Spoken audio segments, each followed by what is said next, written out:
Hey, what is up, people? This is Johnny, and today I'm going to give you 5 tips of Pokemon Go that could actually help you on your adventure while you're playing Pokemon Go.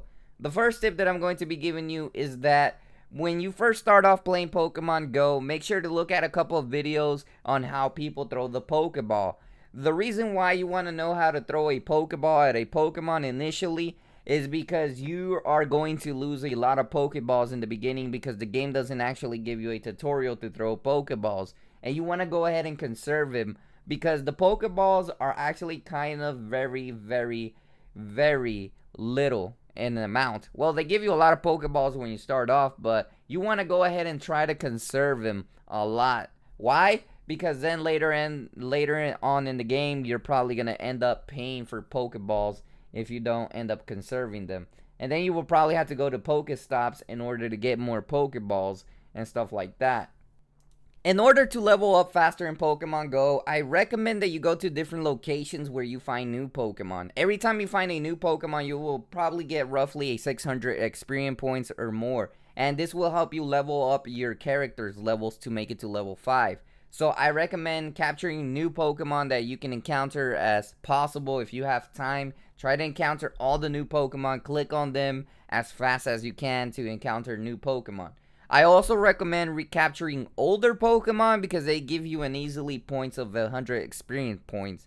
So if you're good at capturing regular Pokemon, you might as well capture them in order to gain experience points while you go to different areas. So this will help you level up faster, and not only will it get you in no time to level up to battle the gym. The next tip that I recommend is to go to a location where different things are located. For example, if you go to a certain area, there may be a bunch of places that will have Pokestops, and they will also have gyms so you can go. And there will also be a lot of Pokemon that you can encounter nearby. I recommend going in the car to different places. Most times in the park area, you will find different Pokemon all around it simply because that's a park, and that will have the advantage of you capturing different Pokemon.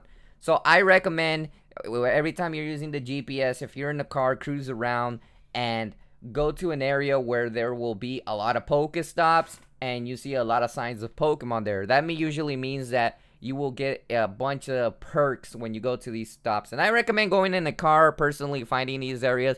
But if you're in a park, just walk around the park and you'll probably find a lot of things. Now, if you're going in the car, I do recommend you to be careful. Be the passenger and have like your dad or mom or somebody else, a friend, driving the car while you're doing this, because that will definitely reduce the risk of you while Pokemon going and driving, because that could be dangerous. It's a really distracting thing if you're in Pokemon Go and you're driving at the same time. The next tip that I'm going to be giving you that is actually essential for your Pokemon to get stronger is that don't ever level up the first Pokemon that you get. For example, if you get your starter. The thing is that you want to collect as many Stardust that you can, because this will help you level up your Pokemon that will become stronger later on. Now, I understand that you may actually want a Charmander, but you're going to be able to encounter more Charmanders in the wild. Try to capture more Charmanders. They're kind of rare to encounter, but eventually you will encounter them randomly. So if you encounter a Charmander, you want to get more Charmander candy for it to evolve, I recommend that you get all the Charmander candies first before you actually evolve it, because it's going to be kind of weak, and I think it will be stronger when you evolve it into a Charmeleon. So make sure to get all the Stardust you can, and then once you get like different Charmanders, there could be one that has a higher CP, which will have one a higher CP than the one that you currently have. So you're going to want to go ahead and evolve the one with the highest CP that you capture in the nature, because if you capture a really high Pokemon with a CP, then you can keep upgrading it, and evolve it to its final evolution. And there you will have a stronger overall Pokemon that you won't have to worry about. So I recommend upgrading the Pokemon with this higher CP, especially for Charmanders, because if you capture higher CP Charmanders, you will get a better advantage, as well as having that Pokemon level up faster and have more stronger abilities. I recommend doing this, in my opinion, because this will help you evolve them with a much stronger stats, and that's what I think about that.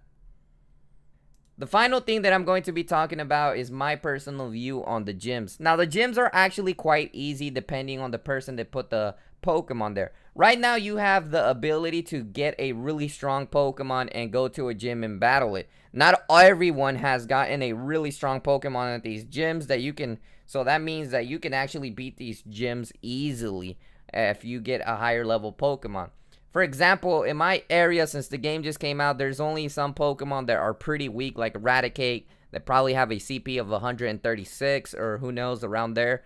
And I have a Pinsir that is already at a 226, I believe, a CP. So I'll have the advantage to beat these gyms. But what you have to make sure is that you have to be prepared and know the weakness of the Pokemon in order before you actually battle that gym. I recommend that you have a really strong Pokemon with a CP, probably updated Stardust if it's a Pokemon that you're going to evolve. So make sure to be careful with that.